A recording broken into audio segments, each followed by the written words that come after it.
Okay. As you may notice, if you're watching this on YouTube, or maybe you're listening, maybe you can tell, we're a different podcast now. Mm-hmm. We're in a different place. Yes. We're not in a place that people use to smoke weed in. We don't know that. Actually, that's not true. You're right. We could be in a place that smokes weed in, but it's a different vibe. We're in a different. We're recording in a different studio. This is the Asian Not Asian podcast. I'm Mike Nguyen. And I'm Jenny Arimoto. And this is the podcast for all of your favorite redacted friends. We're still doing that bit. Yeah. Okay. Okay, good. That's good to know. Yeah. I really feel like we're approaching this like we're on public access TV right now. If you're okay, so we're recording in this new studio. Shouts to my friend's basement, and I've been meaning to come here for a while. Okay. Max, who is behind the curtain, doing God knows what, is you know, he runs this space, and he's been trying to get me in here, and I've been trying to get here. It's just been a whole thing. But stars aligned, and here we are, and it's been nice. I didn't have to set up a tripod. I don't have to do any of that shit. I just came here and sat down. And I showed up 15 minutes and late. you showed up wild late. So I'm so sorry. So late. You're coming from the... I'm coming from the farthest place in New York. It's so far away. Yeah, I didn't know you moved already. I didn't move. What? Oh, you're still in Greenpoint? Yeah. Oh, okay. But I didn't come from Greenpoint. You sent me your ETA, and I was like, I could get to Jersey in that That's distance. essentially where I came from. It was so far away. Well, I apologize. That's okay. I was approaching it like it was going to be our rinky-dink setup, as usual. Well, as you can see, we've stepped up, okay? Here's the other part. Mike told me we were going to be, like, it's like a nice little area, but I didn't realize it would be kind of a full-body video shot. And so I came wearing kind of running shoes. Well, they're cool running And so I'm shoes. hiding them because You are hiding them. I have a full outfit, but I was going to go home and change my shoes into my boots. Oh. And now I so deeply regret not wearing my you're boots. giving me 80s business gal who's running to the office and is going to change into her pumps when she gets into the boardroom. Yeah, I like that. And that's... I have like my full presentation printed out on one of those flip decks or whatever. Yeah, with the ring binder where it's like the crunchy kind of ring. Yeah, exactly. Yeah, the crunchy rings. Yeah. So anyways, that's kind of the context in which I'm coming at you this morning. You're also still wearing your coat over your shoulders. Well, it's a little chilly in here. It is. So I just wanted to be prepared. So I'm not complaining. I feel like it's so Asian to be like, it could get cold at any moment. It really could. So I don't want to be left snacks, in the dust. And I get hungry. Yeah, exactly. Do you have, I feel like you're giving me the energy where you should be recording with sunglasses on. Do you have sunglasses on you? No. Oh God, I don't have sunglasses on me. I'm so unprepared. Oh, I have an umbrella. Don't worry. You never know. There might be UV here. Exactly. There probably is. Yeah. Well, again, welcome to the podcast, and we're just we're gonna try some new things here on this particular episode, and we'll go back to our rinky-dink setup next time. Yeah, okay, perfect. But for now, it's gonna be a lot of fun. It's just me and Jenny today, which I think people like. Yeah, it's been nice when we get to catch up. And people I think though have been really liking the guests we had the last couple ones. We had Kevin Nguyen on, we had Josh Burstein on, we had Andrea Jin, and we got some Patreon shout outs to do because I think people are like, you know what, I like what you're putting down. Okay, great. Here's some money. And so Love we're going to do a little bit of that real quick. Just Patreon for people who don't know. I don't know how you wouldn't because I say it every single time. It's the best way to support the podcast. It's patreon.com/AsianNotAsianPod. Now we put out our stand-up clips on there, our hosting set. We might put up clips of like stand-up also because I murder at that show. You do. Every time. I don't mean to say this like you weren't murdering before. Yeah. But you're extra murdering these days. I think so. Like, I think something flipped. Something happened. Yeah. I think if you don't sleep enough, a part of your brain dies. And that part of my brain was holding me back. Yeah, because something's happening where I was like, Mike is like crushing at another level I now. think so. Yeah. I like to think that place is my little dojo where I've been practicing underneath the waterfall. And one day I'm going to emerge and be like, how is he so powerful? That's me. And that's you having 2 kids, no sleep, absolutely living in delirium. That's the pressure that a martial artist would normally go through, where they're like holding the rocks up and like carrying the water jug up the mountain. And and Except for you, meditating. it's 2 babies. It's literally 2 babies. And the crushing stress of capitalism. Financial stress. Yeah. Yes, exactly. I'm One Punch Man, but dad form. All right, so Patreon.com is Patreon is the best way to support the podcast. We give you a shout out if you contribute. We got a couple here, and it's awesome. Every single one matters. The first one, HQP, just a fire, just initials. Yeah, I love that. Also, they're cool initials. Yeah. Do you know what I mean? Yeah. Like, it's not common. Like, you would never see a white person have HQP like embroidered on their LL Bean bag. It's always going to be like LBC or MMT or something like that. Something boring. Boring. But HQP. HQP? What is even Q, you know? Yeah, that rules. That's awesome. Are we just gonna what my vibe is for this person? We're just going to run through it because we got a lot to cover. Okay. So the next one, Isis Gutierrez. Beautiful name. Beautiful. Beautiful name. Makes pottery. Yes. Mm-hmm. Yes. Yes. Yeah. Beautiful. Mm-hmm. Buy some of that Isis Gutierrez pottery. Mm-hmm. Just got like her little, she just puts a little eye in the bottom of the cup. Yeah. Beautiful. Tina Say. TSE. I think I'm saying it right. Z? Say? TSE. TSE? TSE. Oh, TSE. Yeah. I want to say it's Say. Yeah. Yeah. What do we feel? I mean, like, I feel like, sorry, what was the first name again? Tina. Tina Tse? Yeah. Tina Tse? That's like a very cool name. Is it? Yeah, Tina Tse. It's a TT. Oh, you're right. Yeah. And it's kind of like, What? So what? Yeah. It's just a name. Yeah, exactly. Micro bangs. She has micro bangs. Is this person running the Brooklyn half? Right now? Or, yeah. Are they running it right now? Right this she second? probably was like, I ran it like 10 years ago. I don't really do that anymore. Yeah, I don't really do that anymore. I'm into... It's like really crowded these days. I did it before. It used to be not that crowded. Yeah. Now I'm into Brazilian Jiu-Jitsu. Okay, great. Again, that's patreon.com/AsianNotAsianPod. Come join us. Come hang out. And it's a lot of fun, I promise you. We're going to get started. We got a bunch of things to talk about. First, real quick, just to catch up for us. What kind of redacted were you this week, Jenny?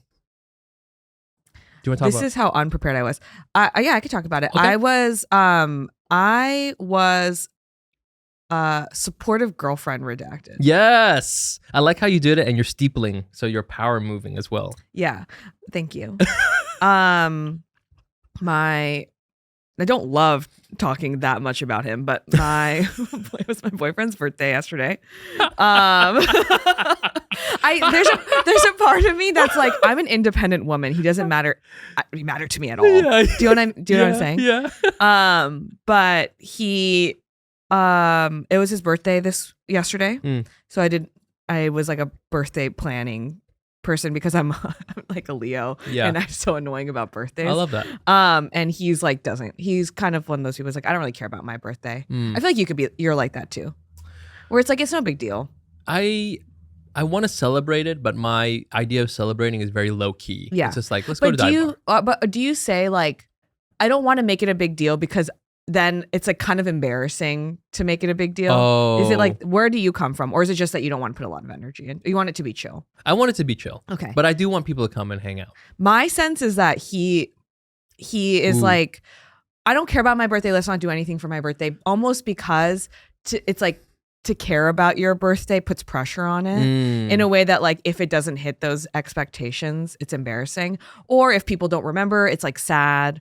Or, if like to put too much pressure on it, there's all these ways that it could fall apart. Yes. Or like if I have a birthday party and not enough people show up, that'll also be sad. So it's like almost actively trying to not make it important. Yes. To preserve your own, like, yourself. Wow. Sorry, not to immediately diagnose it, but I was like, what? It's like fun. You should celebrate it. But I'm the opposite. I'm like, I don't put a lot of pressure on it, but I'm like, I'm going to pre-plan it so people will show up and like make sure, like, text all my friends that are important beforehand to be like, on this date, we're going to go to this bar, whatever it is. It's interesting because, by doing it that way, then you guarantee that more people will show up and then, you're going to feel better about it. Exactly. And then if you don't, then you're shooting yourself in the foot and then people won't show up and then you're going to feel bad about it. Yeah, exactly. So anyway, this week I've been kind of just being like, it's your birthday and I think you should celebrate it. Gotcha. So that's what a lot of this week was. And the other thing is, he had his like first performance at UCB. Like he's back in UCB. He's back. So I went to go support that. I don't want to ever watch as much improv as I have the last like 3 weeks. But he was doing improv. Yeah. But so I was like incredibly supportive. It's so. I like brought flowers. You did? Yeah. That's really sweet. Watched the whole freaking show, which was so much improv. Let me just say this, okay? To show how supportive Jenny is, she watched her white boyfriend do improv. This is why I don't like talk Nobel about it. Prize winning shit right there. I know, this is so embarrassing. During AAPI month, I'm celebrating a white man's birthday and improv team. Centering his experience. Yeah, exactly. Oh, That's no. embarrassing. Wow. I'm never letting this happen again. That's amazing. Yeah, but I feel like that's been the core of my week this week. Just being kind of trying to be like a supportive side, like scaffolding to this person. Well, did you have fun yesterday? Yeah, it was fun. Did you stay out late or do anything crazy? Oh, okay. God, no. Okay. It's so funny the way it turned around because we went to dinner and then I just was like, do you want to go to another place? First of all, scheduled dinner at 6:30 p.m. Hell yes. I was like, I'm not going out later. The sun's still up. Oh, fully. The sun was up when dinner was over. Oh shit. And then I was like, should we get another drink? Like, yeah, we go grab another drink. And then he's like, do you want another drink? And then both of us were like, no. Yo. It's 9:15. We gotta call it. It's too late. We're like the Knicks are playing. What are we doing? Let's go watch that. What are we, Spanish? Yeah. Fuck this. So yeah, it was an early the Knicks evening. were playing. Yeah. So you went home and we just like and watched the game. Oh shit. But it was such a blowout. It wasn't even that fun. Oh, I felt no, kind of that's bad for the Celtics. No, I guess never I'm feel like bad for getting the into Celtics. sports. You know what I mean? Yeah. What the fuck is going on here? I don't know. You date a white guy once. Yeah. It's actually not even that. Oh. It's because my friend my friend is from Minnesota and she started getting into the Timberwolves and they were playing the Warriors. Why did she get into the Timberwolves? Because she's from Minnesota. That's it. That's okay. it. Okay. She was just like, she said that when you're outside of Minnesota is when you have the most pride for Minnesota. I see. But when you're in Minnesota, she was like, I don't care about Minnesota. Yeah. Okay. She's also Asian. You know what I mean? Yep. Like she was like, it's not for me. Yeah. But then she left and she's like, I'm actually proud of Minnesota. Yeah. And because they're playing the Warriors, she was shit talking the Warriors so much that I started watching the games to support the Warriors. Oh, it's so there crazy. you go. And then when you start watching that, then I was like, well, then what are the other teams playing? The Warriors were whatever. Yeah, we don't need to get into basketball. But that's how this ended up happening where I was like, why are the Knicks playing? I love it.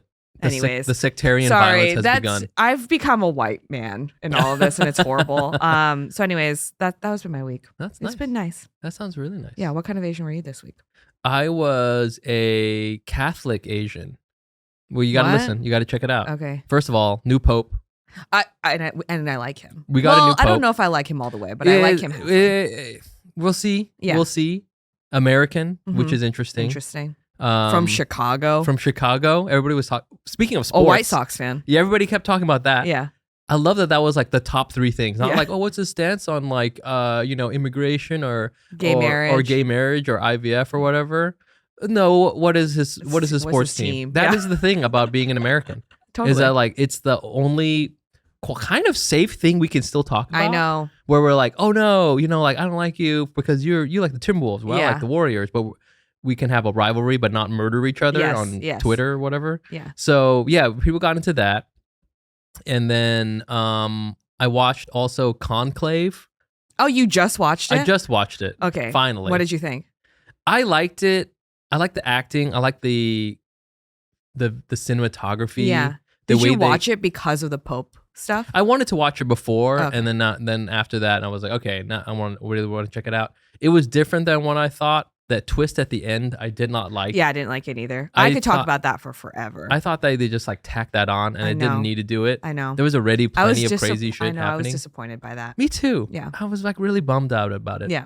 Not because of what happened, but because it just felt like kind of pandering. I don't know. Out of the blue. It was, anyways, you just watch it, but the clothes are fire. The clothes are fire. And then because of that, I listened to an Articles of Interest podcast episode about priests' clothes, the vestments they wear. And they had this whole nice thing where they talked to a bunch of priests and friars and monks and stuff like that about their clothes. And they, there's a certain like order that they make the clothes. Yeah. They're one of the, suppliers.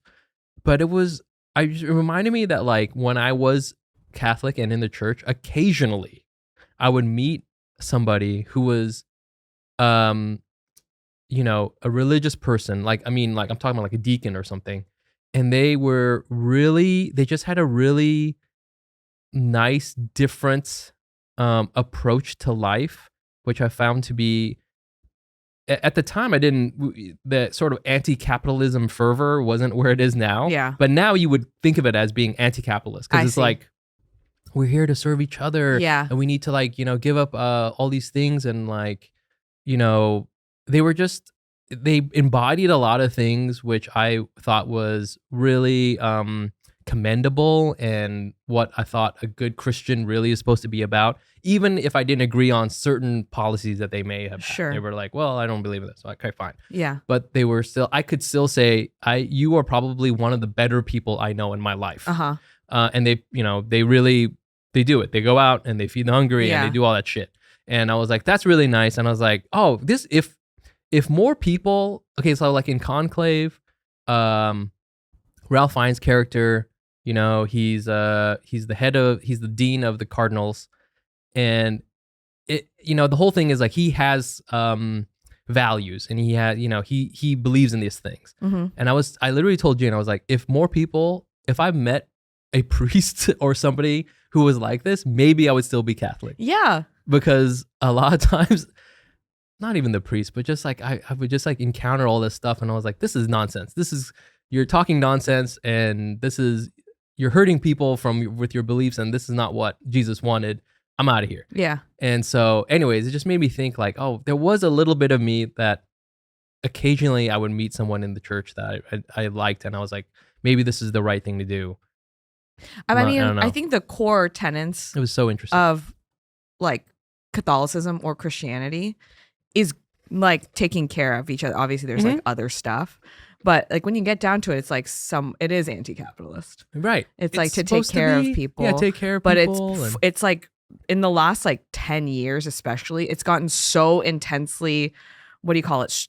Changed, like molded into something that is like a engine for hate. That it's almost like when you see like a person who's actually doing the thing that Bible says, which is like feeding the poor and like what a radical and like not worrying, not like hoarding wealth.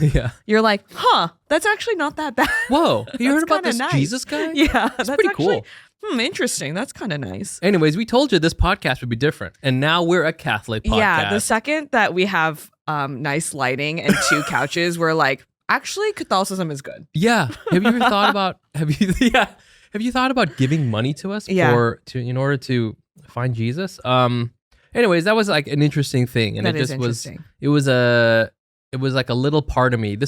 I don't know if I ever talked about this. I thought for a while when I was in college of becoming a priest. He might have touched on this before. Yeah, I thought about it for a while, and then I was like, nope, I love women way too much. I'm all about the ladies. Yeah, and that's what makes you a feminist ultimately.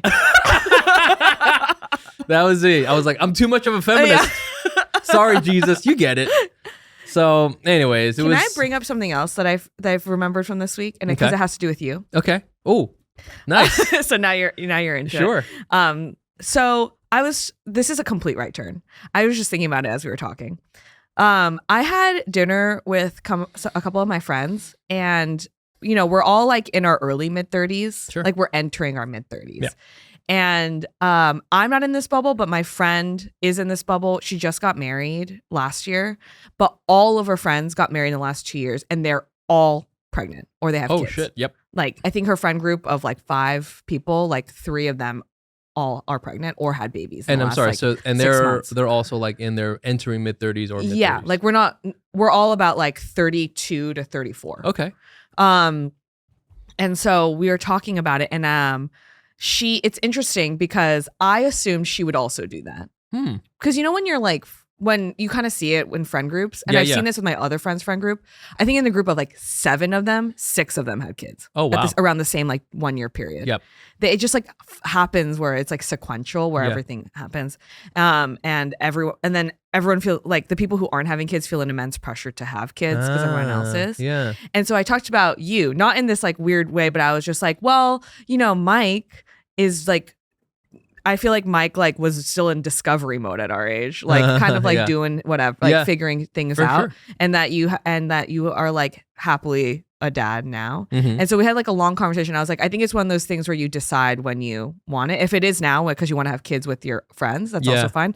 But I was like, there's also a world where you like do stand-up comedy in your 30s. Oh yeah. And you have kids later. You can have kids later. Yeah. And I think like it's like I understand the pressure. I feel like this is a conversation I have a lot now with all of my friends, like the pressure, especially as women, the pressure to have kids at like our age.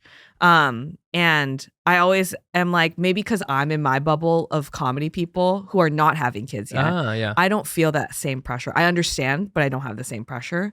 But I was like, but I also think like having examples of people doing it a little bit later also made me feel like it's okay to have kids like in my later 30s. Yeah. And so then the next day my friend texted me, she's like, thank you for like talking me through that. Oh, wow. Like, I feel so much better. So they haven't decided one way or the other still? They just sort of they're like... not. They're. I mean, she's not going to, but I think she feels guilty that she's not going to have kids. Interesting. Because she wants to enjoy her married life. Yeah. They literally just got married last August. Well, I think so much of it is... I try not to think of it necessarily as like, should or shouldn't I? Like, for me, I always wanted kids. Yeah. And I think of it almost more like, you know, a kind of materialist Marxist approach where... Okay, we're back. Yeah, we're back. I'm a Jesuit priest now. It's like, okay, in order to have kids, you need to have stability. In order to have stability, you need to have money. In order to have, you know, like, you need to like, it's like path dependent. So it's like, you need to have a stable home life, you know, whether you're married or with a stable partner or polycule or where the fuck it is, right? Your but make sure polycule that needs to be polycule's settled, stable. right? Yeah, settled. You know where you're coming home to every day Yeah. and what that's going to be like. You have to have a routine. You have to have a certain amount of money. I don't know what it is. If I was an economist, I bet you I could like come up with a number where it's like, if you have this much money, you're going to feel better.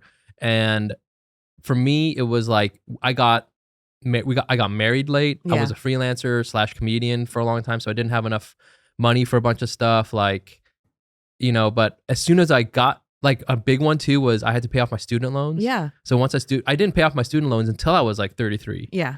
And from there, I could finally actually acquire savings. Start saving, yeah. Right. And so once I reached a certain amount of money, what did I do? I got married. And then once we got married and that was okay, then I had to accrue enough money for my Rolex watch. And then after I accrued my Rolex watch, then I was like, okay, now I have my emergency fund and that, you know, all that shit. Yeah. Now that you prove to yourself that you can take care of a Rolex watch, like, I can take care of a child. Exactly. Yeah. They're basically the same. Yeah. And so, you know what I'm saying? Like, for me at least, it was like, that was very much a big part of it. I think that's a good way to approach it. That's a very, but because I don't think people approach it that way. Yeah. Like, I think if you do the whole thing, if you try to do the rubric of like, should I have a kid?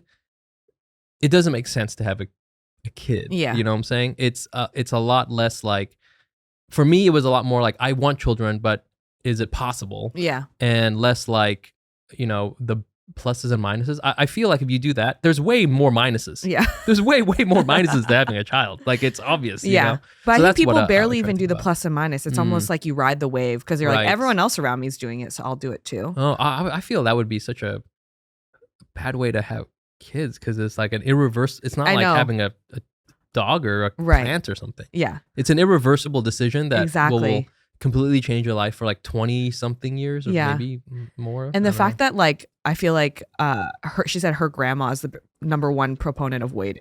Her grandma's like, enjoy life. Like, yeah. she's like, do it when you really are ready, but like whatever. Yeah. And I think that's been also like an interesting point too. I was like, oh, because my mom also says the same thing.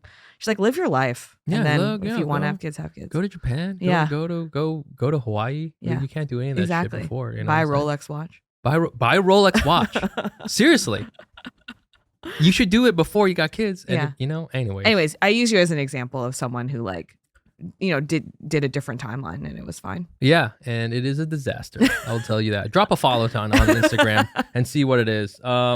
Okay, so we're trying things a little different, and we're gonna do a couple of fun games. We'll do a game, and then we'll come and talk about this article about Ocean Vuong, and then we'll come back and do another game. Okay. So the first game we're gonna do, and full disclosure, I had fed a bunch of our transcripts into ChatGPT and asked the ChatGPT thing to come up with some games or segments for us. Okay. Most of them were fine. Okay. A lot, actually, quite off the mark for many of them, but some I thought were nice. Okay. This one is about swipe. Let's see here. It's called Swipe to Diagnose. I'm not exactly sure the whole thing, but it's like the whole idea is let's see what's in each other's explore or for you pages and just like try to like backwards engineer what we think the algorithm thinks of us. Okay. Do you want to do good. that? Sure. Do you have your phone? Yeah, my phone. Okay. I'm gonna be so honest. I You don't use Explore. You don't use Explorer. Okay. I'm not trying to spend time on Instagram. Oh, okay, fair enough. Okay, well, I'm going to it says here. So we go to here, and we're gonna look at each other's Explore thing. I want you to look at mine, and then I want you to look at the Asian Not Asian Explore page. Okay. It's hilarious. Who's active on the Asian Not Asian pod? It's mainly me Instagram? posting, but I also don't like interact on the Explore page. But like sometimes I'll click on it, and you'll see. Service. Oh, you don't have service down here? What is the thing again? Let's see here. I think it's, hold on. It is, let's see here. Hold on, maybe I can share it too. Oh, here we go. Which one is it? Here we go. It's this. This bottom one is the Wi-Fi. Okay. Is the Wi-Fi. And then the top one is this password here. Okay, I think you can share the password with me. Oh, boom. This show is sponsored by BetterHelp. I want to talk to the men for a moment. Don't worry, I'm not going to talk to you about jiu-jitsu, but I do want to say that as men, we face an immense amount of pressure, and sometimes we don't get the encouragement to seek help when we need it. So it's no wonder that 6 million men in the US suffer from depression every year, and it's often undiagnosed. I firmly believe in the power of therapy. Therapy has helped me learn positive coping skills and taught me how to listen to myself, set boundaries, and help me be a better partner and provider. I use what I've learned in therapy every day. BetterHelp is fully online, making therapy affordable and convenient, and has served over 5 million people worldwide. You can join a session with the therapist at a click of a button, and can easily switch therapists anytime at no extra cost. As the largest online therapy provider in the world, BetterHelp can provide access to mental health professionals with a diverse variety of experience. Talk it out with BetterHelp. Our listeners get 10% off their first month at betterhelp.com/Asian. That's BetterHelp, HELP.com/Asian. Okay, we're in. Okay, cool. We're in. Okay. Okay. Okay. Gosh. Scroll. What is this? Scroll through mine for just a minute. I'll scroll through yours for like a little bit less. Oh, interesting. I'm also a little bit surprised by mine. Huh.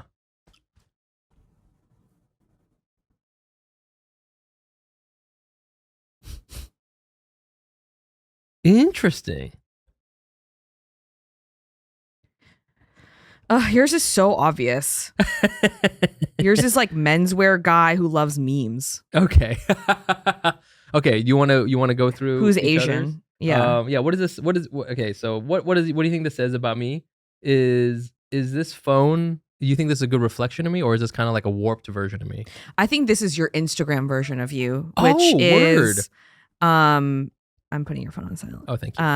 I think that it's your Instagram version is kind of you. I think actually it's more men's. I think your online version is more mensweary Yeah. than you in real life. Okay. Does that make sense? Yes, it does. Because what are you seeing on there? Okay, so one, it's like a ton of just like things like wear a motif tie. I don't know what that means, but it's like menswear. Motif tie, yeah. It's a lot of like torsos of guys in good trousers and collared shirts. Yeah, a lot of high-waisted trousers. Yeah, Yep. and like suits and like selfies of guys in like blazers. Yes. And then in between that, there is like random memes. Yes, there's a lot of memes. I'll enjoy memes. Yeah, it's just like very millennial energy. Hey.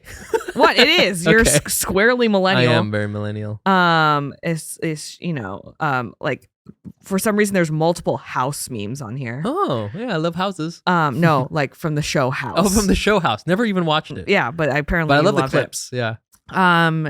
And otherwise, and then like in between that, some Asian stuff. Mm-hmm. Okay. Like Asian creators are on that's here. pretty good. Yours is very accurate. Like it makes sense though, because you are so niche in the content that you post. Yes. And probably the things that you interact with, that I think it like the algorithm has you Yeah. pinned down pretty well. See, I think sometimes people they look at their Explore page and they get, or just in Instagram in general, and they get like, I don't know, bummed out or something because it's feeding you this like aspirational stuff. Yeah. And for me, my relationship with Instagram isn't always like this, but it's often very like professional. I'm Yeah. like, I go here and I kind of do a job, you know, and I Yeah. post my funny content Totally. and I do that. I get that. And Mine so, is too. right. And so I feel like, well, I don't know. Hold on here. I want I to get know, into but yours. my For You page is scary. Oh, your For You page. Not For You page. The Explore page right Explore now page. was a little bit weird. Yeah. So like, yeah.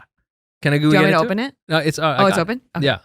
So just to finish this thought, yeah, I feel with Instagram, it's like, okay, these are the things you post, and therefore these are the things you might interact with, and it's definitely like in what you just described is my kind of like content professional headspace. Yes. Yes. So that makes. I think yours sense. is incredibly accurate. There's That's also pretty random good. Star Wars stuff in here. Oh damn, I love Star Wars. Can you like save maybe a couple of those so I can look at those later? Okay. Yeah. Yours, interesting. So just to kind of show you, I would say, at least for right now, there's a bunch of kid stuff.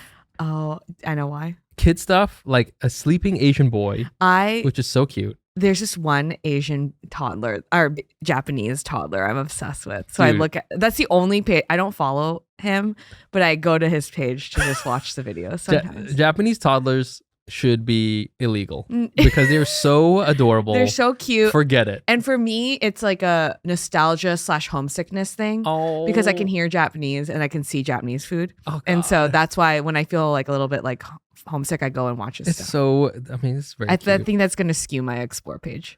It's so that we got some kids. We got some kids dancing. We have some what I would call girly stuff. For the girlies. Yeah. Where it's like like a satin shift dress. Oh, okay. With a mirror selfie. Yeah. And then a couple of comedy things. Yeah. You know, like Kareem is on here. Yeah, like a couple, like weirdly a lot of couples kind of like hugging each other. I don't know. Really? You know? Yeah, I don't know. Just random things like Okay. that. So it's interesting. You know, I feel now you just told me that you do this. Maybe this is getting served up because you're interacting with this Japanese toddler. Mm-hmm. But this is almost like subconscious, Jenny. Yeah. Where it's like you got the kid thing like running around in the background. Yeah. You know, Lord of the Rings. Yeah. You know how I actually don't. I said yeah, but I have to be so honest. I don't. Okay. Well, anyways, you have a subtext of having like a kid in the background somewhere. But you're doing your girly thing with the mirror selfies, and you're a comedian. This all tracks as far as maybe not all your priorities, but the things which are like in the background. What do you think? Okay. What do you think? I think that's kind of true. I think what you're saying is my calm content. Like it's like my Calm. private content. Like word. if to know me is to know that in reality what I'm looking at is not comedy stuff. I will only watch comedy stuff if they're my friends. Mm-hmm. Otherwise, I'm actually looking at babies being cute Interesting. and specifically Asian babies. Yeah. And animals. Oh, any kind like Any sort of animal content. Like truly anything. anything. Yeah, just anything that's not like human, like adult humans, because it's like depressing to watch an adult right now. I mean, hey, you know what? This sounds to me like you got the clutch of eggs stored up. That's people keep being like, "Is it because you got your eggs frozen?" I was like, "No, I just love seeing Asian babies." Asian baby, you got to come over, I know. You like Asian babies? I don't have to scroll. I could just be hanging out with them. dude. I'm telling you, my daughter right now is like she's becoming like. You know, if you take a bunch of uranium and then compress the uranium and it becomes critical mass. Yeah, It's like that, but for adorableness.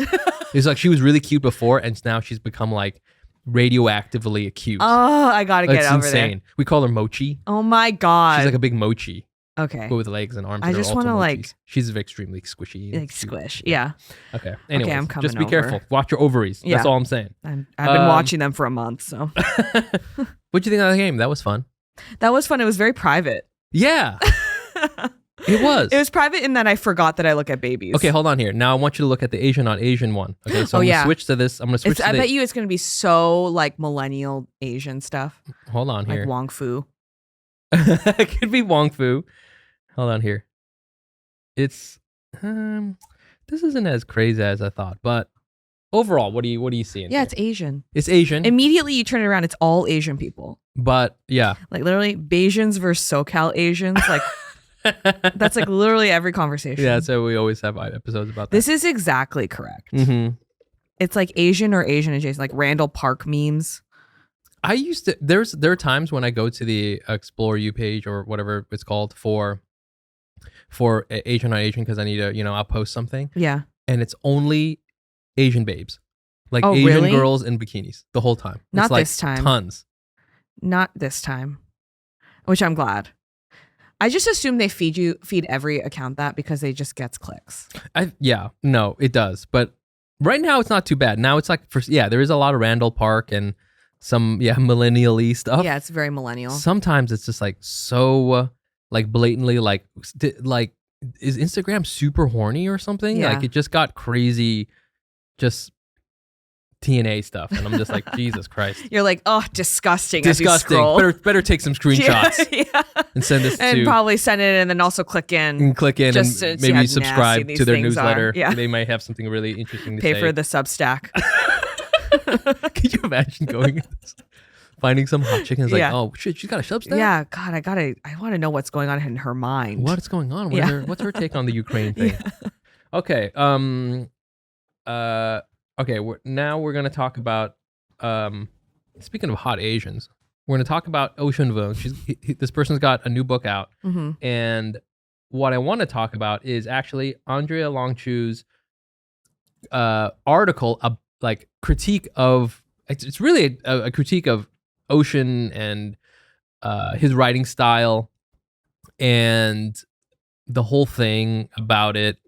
For people who don't know, Ocean is a very talented writer. They came out with like a book of poetry. Yeah. And then a novel. It was like a huge hit too. Massive. Big. And won some awards, right? Ton of awards. This person is like, catapulted to like stardom as far as like literary stardom goes. And Vietnamese. Vietnamese person. I think went to NYU. Okay. And so Andrea Longchu has this whole kind of, to be honest with you, like takedown of Ocean's like writing style. Yeah. Which I think is interesting. I won't read all of it to you, but there's some interesting things. I guess just like in a meta sense. Like, first of all, I didn't know Asian people could take down other Asian people. And I am here for it. I'm kind of here for it. We've hit the point of representation where we can take each other down now. A little bit. Yeah. Absolutely. For a while, I forgot who said this, but somebody on the pod was told me like, if I'm going to critique someone, it's almost like their family, and you're going to do it behind closed doors. Yeah. Rather than like do it in public. But now, and that wasn't that long ago. Now, Andrea Longchu and this person is a Pulitzer Prize winning critic, right? And you can win a Pulitzer Prize for criticism. Oh yeah, I didn't know. One of our guests won also. Who? The movie critic. Shit, what's his name? I'll find it. It's okay. Anyways, he won a I didn't know you could win. Yeah. Oh, wow. And it's an amazing critique. It's like a very crystallized take on it, which I appreciated, and I thought at some points wasn't totally fair, but at the same time, like absolutely a legit point. But I just love that this person just ripped Ocean a new asshole, and like this is like a very. It's not just like a random person on Twitter saying this thing sucks. Yeah. It's a very eloquent, thought out takedown. Yeah. Which in and of itself is almost like a compliment. Yeah. To be like taken down so hard by this person. It's like if like Michael Jordan dunked on you. Yeah. You'd be like, on the one hand, I got dunked on. On the other hand, it's Michael Jordan dunking on me. So that was kind of fire. Yeah. I don't know. What do you think? I thought it was interesting. I thought when you sent it to me, it was going to be more of a take from like a cultural aspect, which it is a little bit. Yeah. But I was surprised by the amount that was just like, it's not good poetry. Yeah. Oh, yeah. yeah. Does that make sense? Absolutely. Like I thought it was going to be like a little like more heavy-handed on the like the cultural piece, but it really was actually quite a bit about his actual words. The and actual words themselves. That he uses in poetry. Like it's almost like as a poet, not that good. As a prose writer, not bad. That was my takeaway.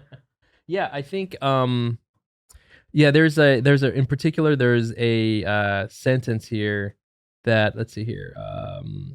The metaphors of On Earth, which is Ocean's first book, have a solipsistic quality, as if only Ocean has the right to know what they really mean. Damn, that's cold by the way. What is a country but a borderless sentence? Little dog, that's what the character Ocean calls himself, asks an insipid comparison that illuminates only the fungibility of abstract nouns. First of all, fire use of the thesaurus on this. Right-clicking the shit out of... Absolutely. I was just Holy like, fuck. you said so many words that I've never said out loud before. I've Fungibility. read these words, and I didn't know my mouth could do them, and actually they can. Yeah. I'm proud of you. Whoa. Jesus. And I mean, you know, to the critic's point, that is a weird sentence. What is a country but a borderless sentence? I feel that if I was like a freshman in college, if reading a sentence like that would like blow my mind. Yeah, it's like when I got blown away by Death Cab for Cutie. Do you know what I mean? Like Death Cab for Cutie lyrics. I was like, oh, yeah. I was like 18 and I was like, oh, what? Yeah. Holy crap. What was the thing you said? Micro bangs? It's Yeah, like, whoa, shit. You could do that? But it is like you just get older and you're like, oh, what? Oh, come on, man. Come on, dude. Yeah, so there's also another thing that that Angela brings up, which is around like this whole thing. She says that Ocean writes in Vietnamese, Yeah. so that she's basically kind of saying that like he's hiding behind the language. Yeah. And I thought that was really interesting. And she also gets into this whole thing about how, you know, so it's supposed to be this discussion between two Vietnamese people, and a white person isn't supposed to be able to understand it. But the whole thing is that white people are the audience for this book. They need to overhear it in order for the story to be heard. Mm-hmm.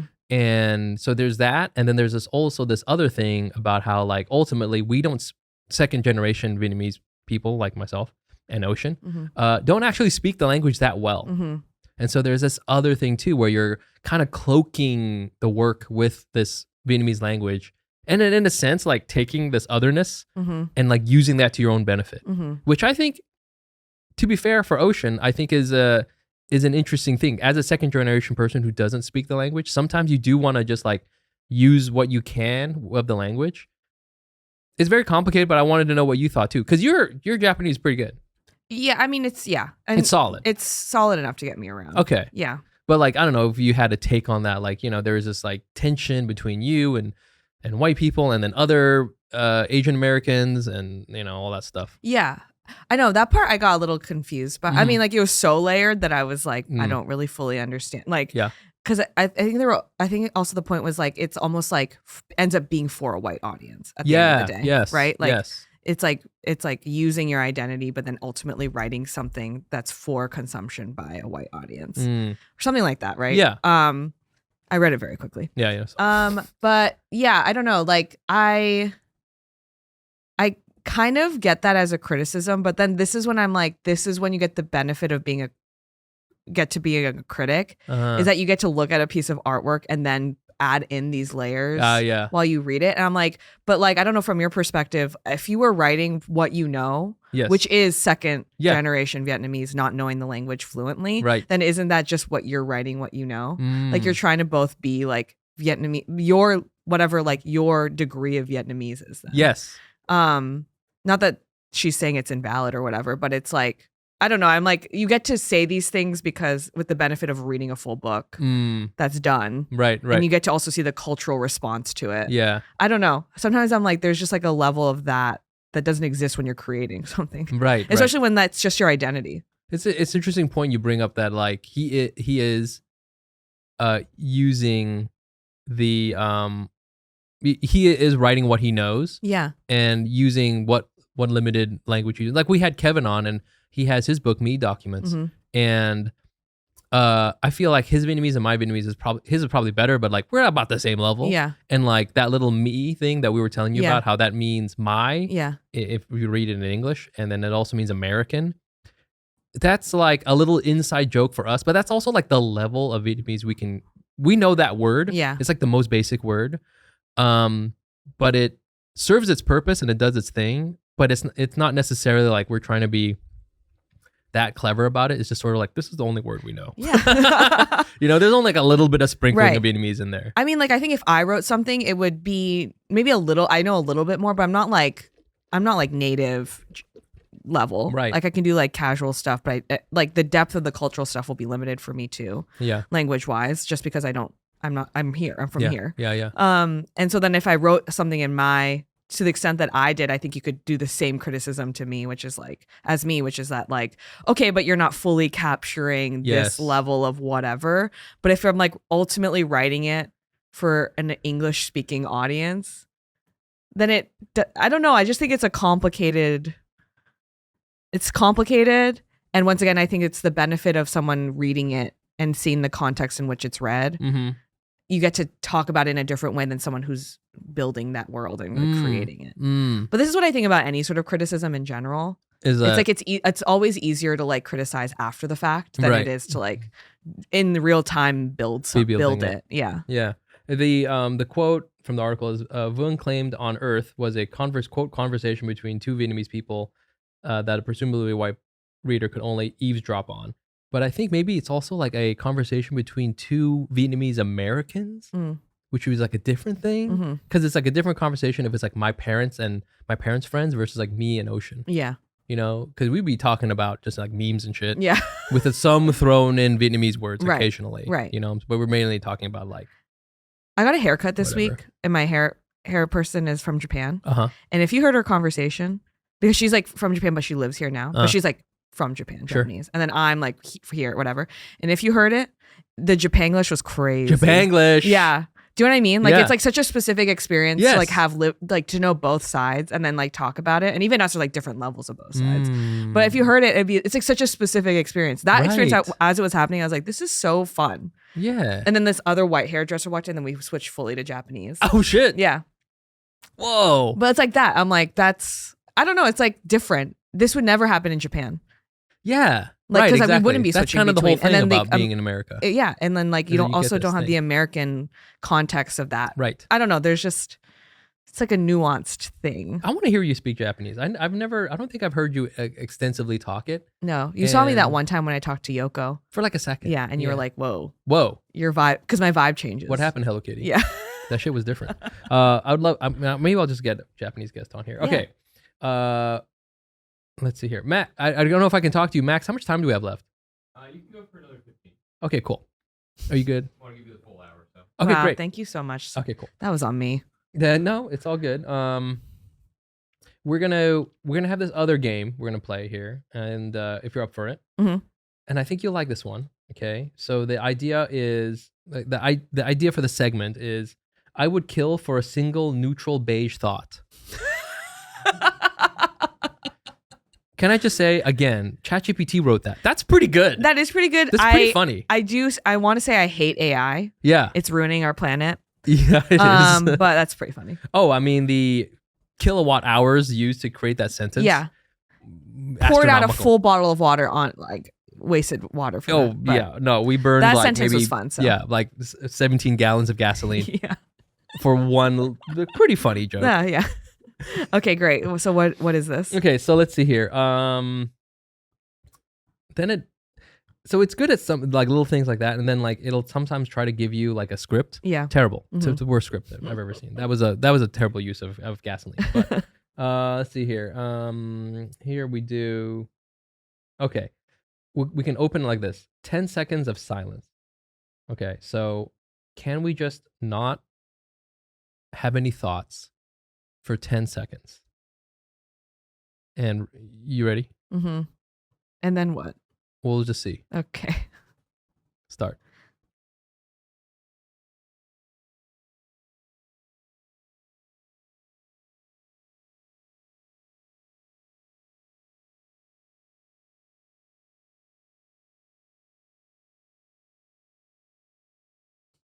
Okay, that was enough. Did you have any thought? Then did you have any thoughts? Yeah, of course. You did? Yeah, I was like, what are we doing? This is a podcast. Why are we being quiet? You're just supposed to be neutral beige thoughts right now. I know. This is an insane game for a podcast to not have thoughts. How meta is it that we, a podcast of silence? That's some art shit right there. Angela. That's something that on Middlebrow, Yeah. on Brian's podcast, I they'd listen to be it all the like, time. that actually found it to be subversive and kind of an interesting take on it. I always listen to that, and Anyways, hi Brian. Yeah, I mean, I think that would be. It'd be pretty hard to do. Can you imagine if you had a podcast where you have the whole thing? We sit down in the studio. Okay, we have Max hit record, and we don't say anything for like 45 minutes, but we still have ad breaks.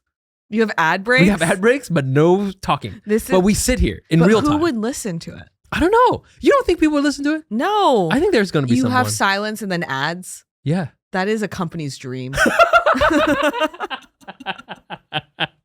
They're like, it's just ads. Perfect. Wait, what are you talking? Yeah. Here's $1 million. Yeah, exactly. Thanks, Plastic Co. Let's see here. What are these other things that it's pitching me here? Let's see. Main character syndrome check-in. What? Stories of recent main character moments gone wrong. Have you had any main character moments? I really feel that sentence was built because I am on this podcast now. I feel yeah, okay. Because I always talk about main character stuff. Do you have that? Do you feel like you're a main character? Like main character energy? Well, I feel like I had to learn to develop main character energy. Okay. If you talked to me like 5 years ago, I see. Yeah. Okay. I think that was my personal development. So do you feel like you've had any, to the point of AI here, any main character moments that have gone awry? Gone awry? Yeah. I don't think I have any that have gone awry. Oh, okay.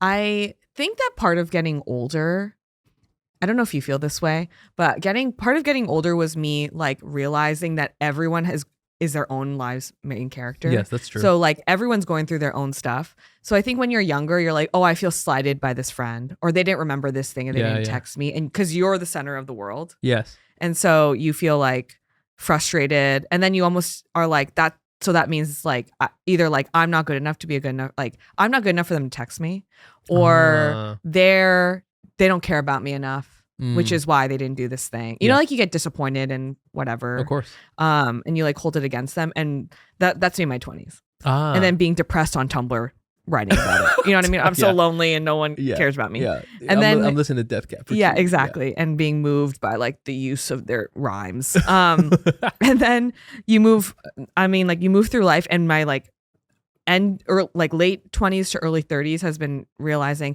oh no, everyone's doing their own thing. It's like rarely out of malice that happens. It's like people are busy. Yes. And so like when people forget or like aren't fully there for you, it's not because they don't want to be, it's because it's just that they're busy. Yes. So that's what I mean. I do think main character energy is just being like, okay, everyone is a main character of their own story. So like don't hold it against them. Yeah. I like recently had a bit of a tiff with my friend. Oh. About like she felt like I wasn't saying the words that she wanted to hear me say to support her. Yep. But then when she said that criticism, I was like, girl, I froze my eggs. I'm moving. Like I'm so busy. Yeah. And even in that state, I've shown up so much, like picked up every phone call, like taken her out to lunch and stuff. Like I was like, I am showing up as much as I can right now. And I felt it was unfair to be told that like the words that I was using was not the right words. Oh. And I think that was an example of like, I feel like it was both of us being like, you're not taking into consideration my situation. It's like a situation where, like in a spy movie, they need the person to say the exact phrase so they can then clip it and then use that or to access the vault. Yeah. So she needed you to say like the quick brown fox jumped over the moon or some shit. So she can break into like the vault. Is that what she needed to hear? Yeah. Well, it was like I wanted you to affirm me in these ways. Oh, I see. And I was like, but I affirmed him the Asian way, which is like, you want some food? Yes. Yeah. You want to talk about it? I'll listen. Yeah. Those are very good. But then I tried to explain that, I was like, well, this is the Asian way of showing up. And also I'm really busy. Yes. And I have a lot of other things taking up my mind. So did you like figure that out? We're like texted and we're like friendly, Okay. but I think we haven't like sat down and like talked through it. But to be fair, it's because I've been busy. Yeah. Like this last couple weeks. Yeah. And I'm like moving soon. Like I just feel like I'm kind of in it right now. And so, but that's an example to me. Okay. Of like it's someone who thinks that they're the main character of the story, and then I'm also the main character of my story, and we're like parallel, like we're living these lives, and like in these moments we intersect. Maybe it's like not fulfilling in the way she wants it to be, but it's because I'm doing my own thing over here, running around, doing anything. Yeah. Yeah. Wow.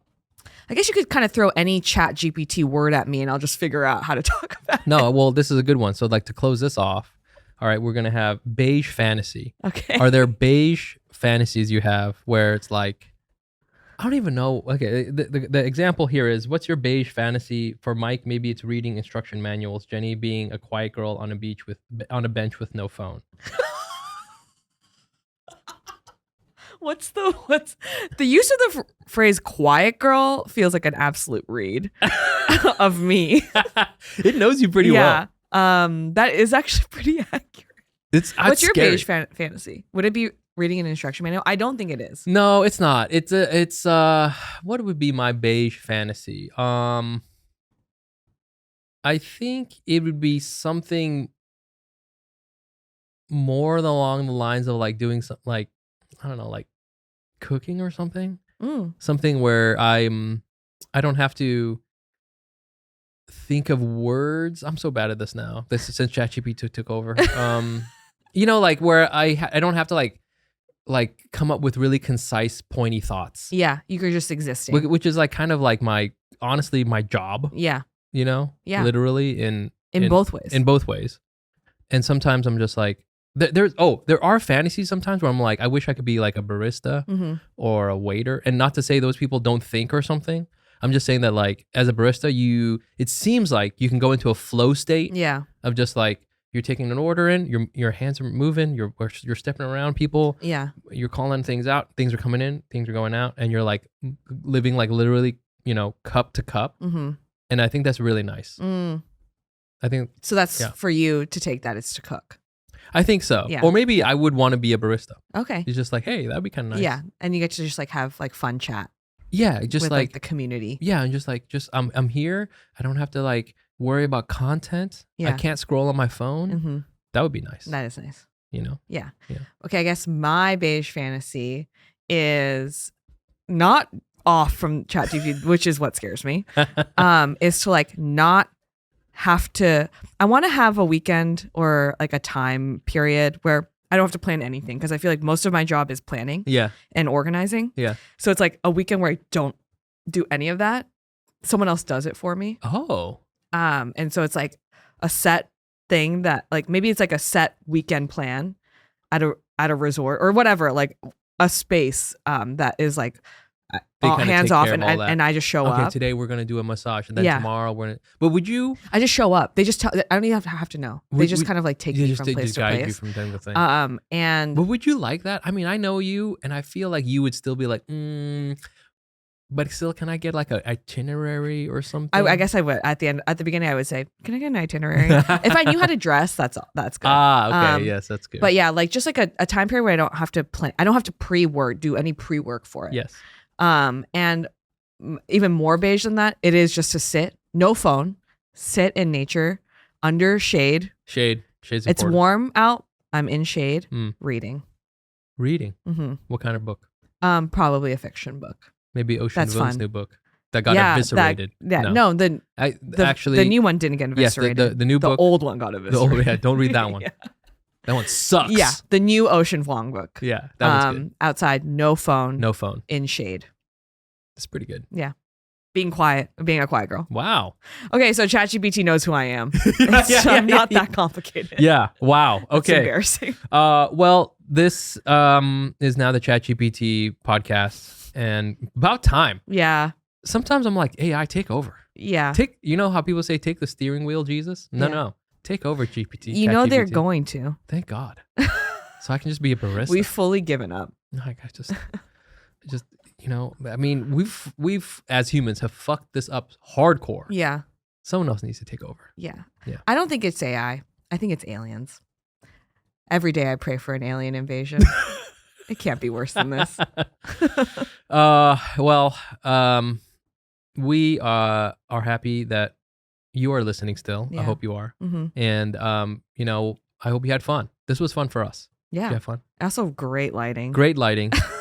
Thanks to my friend's basement. If you are interested in starting a podcast, go check these dudes out. And it's awesome. As always, find us on Instagram, asian.asianpod.com, where the explore page is only Asian chicks in bikinis. And find me on Instagram at Nice Pants Bro. I'm at Jenny Arimoto. You can always check out our stand-up show. I think the next one is, I want to say June 13th. You're right. It is? It's the Friday the 13th. Yeah. Oh, sick. Yeah, Friday the 13th. Mhm. It'll be summertime. It'll be nice. It'll be, sit in nature for a little bit. And then when the sun goes down, have some ha-has. Yeah. Perfect. Have some ha-has. Otherwise, I think that's it for now. We love you. Thanks again. Bye. Bye.